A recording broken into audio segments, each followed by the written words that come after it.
Bonjour le tube, j'espère que vous allez bien. Aujourd'hui, une belle petite vidéo de top 5 de mes plantes les plus petites et mignonnes que j'ai à la maison. Si jamais ça vous intéresse, je vous invite à lâcher un pouce, activer la cloche de notification et vous abonner si ce n'est pas déjà fait, ça m'encourage beaucoup. Et là-dessus, on s'en va dans la vidéo maintenant.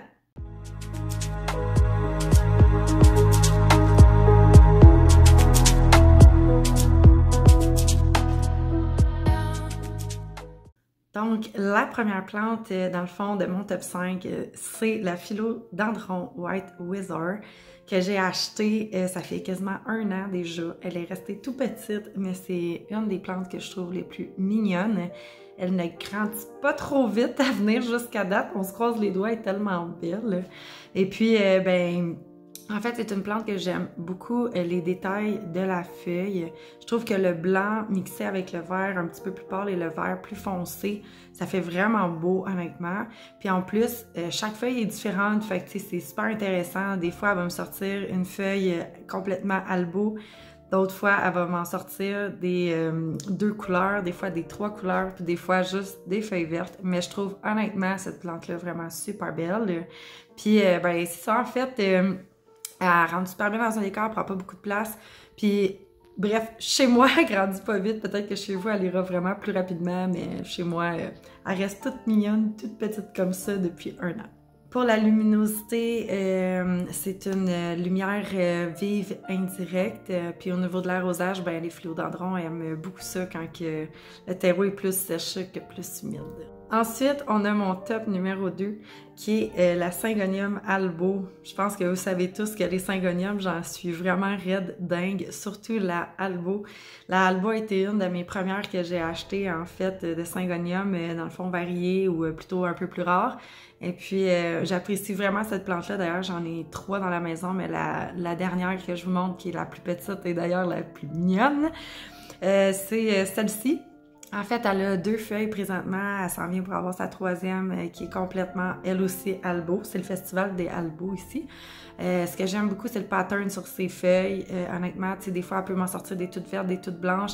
Son design est un peu plus style armé, contrairement à d'autres plantes qui vont être un peu plus marbrées, si vous voulez. Fait que, évidemment, la Syngonium grandit quand même assez rapidement. Donc, pour l'instant, elle est tout petite, tant mieux. Mais bref, pendant qu'elle est tout petite, j'en profite en masse. Puis au niveau de l'exposition lumière, on dit toujours lumière vive, mais pas de soleil direct. Et aussi, les Syngoniums aiment beaucoup plus avoir le terreau sèche que humide pour la croissance. Et ce que je veux quand même ajouter, c'est que quand vous avez du blanc sur les feuilles, c'est super important de ne pas trop arroser, parce que sinon les feuilles deviennent imbibées d'eau, transparentes, puis finissent par tomber. Ensuite, pour le top numéro 3, j'ai nommé mon bébé Anthurium clanivernium. Écoutez, j'en aurais long à dire, je vais essayer de pas trop m'étendre sur celle-là, mais c'est clairement mon Anthurium préféré de toutes celles que j'ai vues dans presque toute ma vie. La forme en cœur de ses feuilles, le fait qu'elles soient acclimatées à nos maison intérieure qui n'ait pas besoin trop d'humidité, contrairement aux autres anthuriums, fait vraiment que j'aime beaucoup cette plante-là. En petit comme ça, je trouve ça vraiment trop cute, honnêtement. Je sais pas ce que j'ai ce temps-ci, je suis partie sur vraiment des plantes avec pas beaucoup de feuilles, je trouve que ça fait épurer, ça fait vraiment beau. Puis le beau côté positif que j'ai trouvé avec l'anthurium, claniverium, c'est qu'elle reste petite quand même longtemps. C'est vraiment long, le processus avant qu'elle ait des grandes feuilles. Fait que pour l'instant, elle est dans mon étagère, dans ma chambre, et je la contemple quasiment chaque jour. Elle ne demande pas grand-chose non plus, lumière vive, mais pas de soleil direct. Puis au niveau de l'arrosage, un petit peu plus d'arrosage que les autres. Pour l'instant, elle est quand même dans un pot plus petit. Fait que je pense qu'à cause de ça, elle demande d'être arrosée plus fréquemment.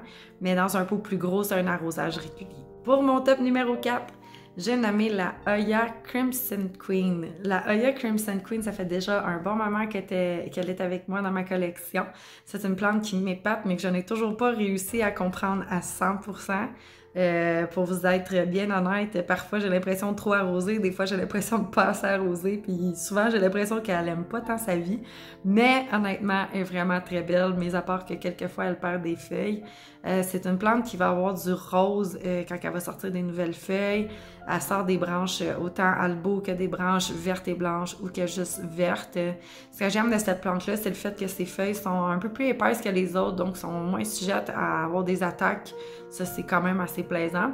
Puis sa croissance est vraiment lente. Encore une fois, je parle pour chez moi. Ça se pourrait que chez vous, cette plante-là grandisse à une vitesse folle. Je parle toujours de mon expérience, mais honnêtement, chez moi, c'est très lent et elle a des racines quand même assez fines, donc honnêtement, au niveau des racines, ça prend vraiment du temps avant qu'elle remplisse son pot. Elle n'a pas été rempotée depuis le début, imaginez-vous.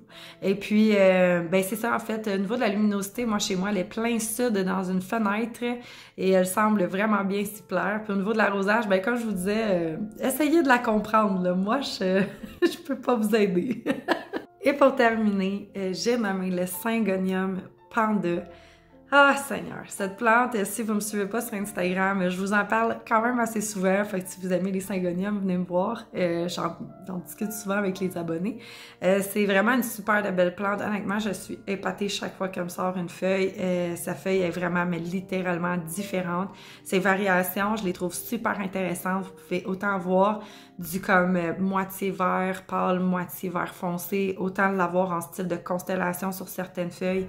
Il y en a qui sont complètement vertes avec juste un tour vert plus foncé. Il y en a que c'est des ronds un peu plus pâles. Écoutez, vous en avez pour tous les goûts sur cette plante-là. Là. Moi, c'est sûr qu'à date, elle m'a pas sorti une feuille complètement verte. Le vert du syngonium, là. Mais je m'attends qu'elle m'en sorte une aussi à un moment donné pour justement aller rechercher comme tous les designs dans cette plante-là sur chacune de ses feuilles qui sont vraiment différentes. C'est encore une fois, les syngoniums grandissent vite, là, fait que je profite vraiment du moment. C'est vraiment comme, je l'adore quand elle est petite comme ça. Je suis sûre que je vais l'adorer autant quand elle va être grande, mais honnêtement, je vous suggère fortement cette plante-là. Vous allez être surpris, là, feuille après feuille, ça c'est certain. Au niveau de la luminosité, on reste toujours dans la lumière vive, mais indirecte. Puis au niveau de l'arrosage, on essaye de garder le terreau un peu plus sèche qu'humide. Alors, c'était tout pour mon top numéro 5 de mes plus petites plantes, les plus mignonnes du monde. J'espère que vous avez aimé ça. Et puis, ben écoutez, si jamais une de ces 5-là vous a vraiment fait de l'œil, vous viendrez me le dire en commentaire ou si ça fait partie aussi de vos plantes les plus petites, les plus cute que vous avez à la maison. Venez me voir, dites-moi-le. Moi, je suis tout le temps contente de venir vous jaser en commentaire. Puis là-dessus, ben j'espère que vous allez passer une belle semaine. Puis on se revoit dans un prochain vidéo. Bye le tube!